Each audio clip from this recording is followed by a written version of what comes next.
Merci Louis, bonjour à tous, je m'appelle Pierre Dosière, je suis interne d'anesthésie et réanimation ici à Lille. Merci au comité d'organisation et à monsieur le professeur Benoît Tavernier pour son invitation.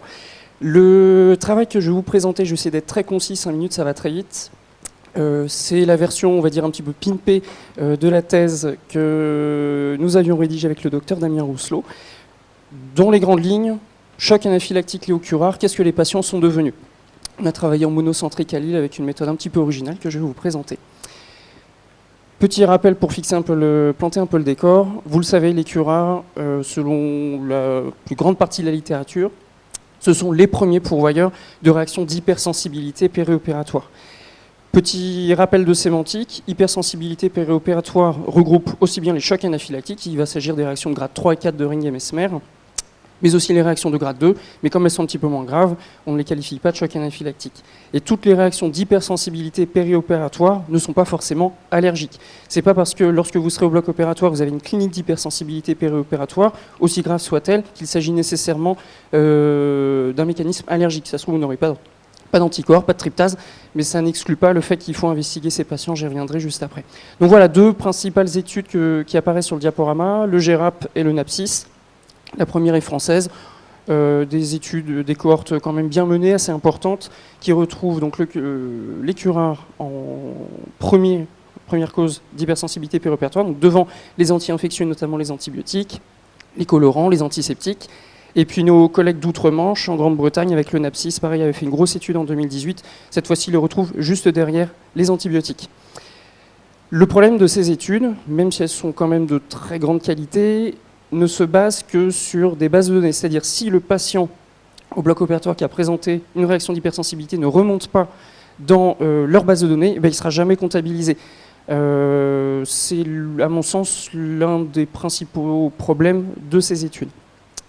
Pour essayer de corriger un petit peu cela, on a abordé avec un angle un petit peu original, essayer de retrouver tous les cas consécutifs au CHU de Lille pour étudier, donc quand je vous disais le devenir globalement, la morbidité, est-ce qu'ils survivent? Si oui, comment? Avec? Sans séquelles?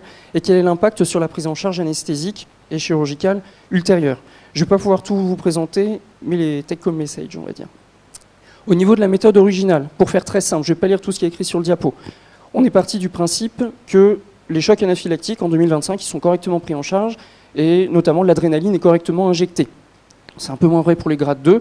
Néanmoins, pour les grades 4 et 3, c'est reconnu dans la littérature à plus de 85%, des cas, l'adrénaline est injectée. On a donc recherché l'ensemble des patients au bloc opératoire à Lille entre 2012 et 2022 qui avaient eu une anesthésie générale avec injection de curare et injection d'adrénaline. Sur tous ces patients-là, après on a été les regarder un par un en double lecture et on a recherché ceux qui pouvaient être sans doute liés à une réaction d'hypersensibilité. On s'est aidé du score de Hopkins, le HCSS score. Ça a été publié assez récemment dans le British Journal of Anesthesia. Ça, c'était la première catégorie de patients. Les seconds, c'est ceux pour lesquels des explorations exhaustives allergo-anesthésiques avaient été menées. Donc cela, voilà, le diagnostic, c'était clair, net, précis et sans bavure. Nous avons, sur un peu plus d'un demi-million d'anesthésie générale, retrouvé 94 patients pour lesquels nous avions, pour les 2 tiers d'entre eux, la certitude qu'il s'agissait d'une réaction d'hypersensibilité immédiate. Les autres étaient probables. Sur les 94 patients, la grande majeure partie était de grade 3. Les chocs étaient il s'agissait surtout de chocs anaphylactiques et dans la majeure partie des cas, des grades 3. 52 cas au rocuronium, 25 au suxamétonium et 17 pour le groupe cisatracurium, atracurium. Tout de suite, ne vous dites pas que le rocuronium, faut en avoir peur, je discute ça dans un instant. 4 messages principaux que je vais vous faire passer. Je finirai par l'incident juste après. On s'est amusé à regarder sur les patients que nous avions trouvés combien avait été déclaré la pharmacovigilance. C'est tout bête, mais c'est archi important, moins de 15%, on est nul. On est nul parce que ça relève pourtant d'une double obligation. Une obligation morale déjà, pour faire avancer voilà, les travaux du GERAP par exemple, c'est français. Et puis franchement sur le plan international, ils sont quand même sacrés, ils sont bien reconnus. Et c'est une obligation légale, c'est dans la loi, c'est tout bête. Tout professionnel de santé doit s'assurer que c'est déclaré. Donc il y a un petit peu de travail là-dessus. Au niveau de la morbidité, globalement, les patients ils s'en sortent plutôt pas trop mal, pour le résumer comme ça.